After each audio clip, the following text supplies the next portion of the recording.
take 999. I've cussed in all 999 prior. So, Let's go 100! yeah, alright, Por versus Para. You ready to do this? Yes, sir. Let's get started. Okay. Alright, I'm Connor. I'm Mystica. And today we'll be talking about Por versus Para. Yay! Okay, I hate my life right now. Alright, so today we're going to be teaching you about the uses of Por versus Para. We're going to run through all of the uses that differ between Por versus Para, and we're going to be giving you some examples. So, let's go ahead and get started. Right on. Alright, little disclaimer, we haven't had a lot of time to rehearse, so this is going to be scripted, so if I don't make 100% of eye contact with you, the audience, you'll know why. Alright, so let's start with the uses of por. So when you're using por, you're going to want to use it for duration, general time, general location, through, as in running through something, a cause, as in it causes something, of course, in place of, as in one person in place of the other, like in regards to a shift for a job. If you're working in place of someone, per, as in miles per hour, you'll use the word por. A general exchange, trade of money for an item, item for item, and a means of completion, so how you completed something. So, what am I supposed to say? Conor. Well, I'm glad you asked. You're going to be giving us some examples today, and I'll be translating them for the audience. You ready to get started? Yeah! Alright, Mystica, start us off with some examples of por, and I'll translate. So for duration, we have el año pasado nos quedamos en Brazil por un mes. Alright, so it says last year we stayed in Brazil for a month. So the duration of time you were in Brazil was 1 month. So you use por. For general time, ella siempre se ducha por la noche. She always showers at night. So the general time of day that she is showering is at night. So if you were saying something for during the day, anything like that. General time of day sort of thing. Alright, and for general location, we have el chocolate está por ahí, cerca de tu mochila. Alright, so this one says the chocolate is around there, near your backpack, so you're just giving like a general description of where it is, if something is by something relative location sort of thing. Yeah, good job. And then for through, we have ellos corrieron por el parque. So this is, they ran through the park. Self-explanatory. For the cause, por el amor de él, yo harí todo.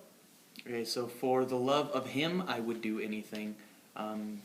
So you're saying that you're doing anything because he loves you. So the cause of you doing anything is his love. If you got a baby.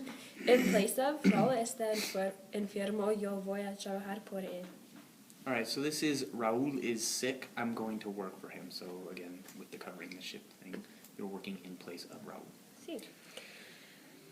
El guepardo corre 70 millas por hora. Alright, this is the cheetah runs 70 miles per hour. Self-explanatory again. For exchange, we have te doy chicle por chocolate. It says, I'll give you gum in exchange for chocolate. So, you can use them interchangeably. Por generally just means for, but if you kind of think of it like the meaning or the use of, so it's in exchange, so you can replace for with in exchange. We have means of completion. Nos gusta viajar por avión más que por tren. So it says we like to fly by plane more than by train, so your means of completion is by plane. You like to travel by plane. Alright, so we also have gratitude. Gracias por la ayuda. Alright, so this is thank you for the help. Again, just expressing gratitude with the use of por. Alright, so next is uses of para. So when you're using para, you're going to want to use it for recipient, someone who receives the action. Purpose of action, for what is this used. Comparisons between two things, for deadlines or due dates. Destinations, and of course opinions. So let's get started. Alright, so now I'm going to hand it off to Mystica. She's going to tell you some sentences in Spanish. I'll translate and give a brief explanation. Let's get started. Okay. Compré una hamburguesa para ti. So this one is I bought a hamburger for you. This is the use of recipient. You bought the hamburger for someone. Someone is receiving the hamburger. Okay. Purpose of action. ¿Para qué es el uniforme? So this is for what is the uniform used. So for what purpose do you have the uniform? What do you use the uniform for? Comparison. Carlos es muy alto para un niño de 10 años. So this is Carlos is really tall for a kid 10 years of age, so compared to other children, he's a lot taller than he should be. Deadline. ¿Tienes una cita para el viernes? Right, so this one is you have an appointment for Friday. Now it's this kind of deadline, due date sort of thing. This isn't necessarily, this is a more ambiguous example. So you have to do something by a certain date or day. That is your deadline, and that's why we're using para in this case. Destination. Vamos para Madrid mañana. So this one is we are going to Madrid tomorrow, or for tomorrow kind of thing. Again, destination. Your destination is Madrid.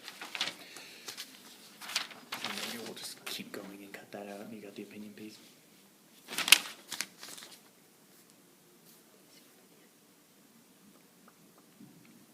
Here we go.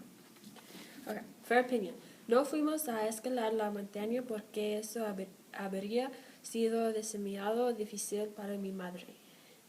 So this is, we didn't climb the mountain because it would have been too difficult for my mom. So you're judging for your mom. Your opinion is that it's too difficult for her.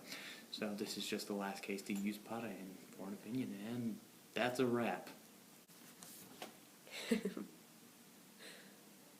gonna say it? We don't actually need an outro. I was just being... Well, this is awkward. It didn't have to be awkward. You made it awkward. You're awkward. Well, you're stupid, so... You're ugly. I could get smarter. I think we're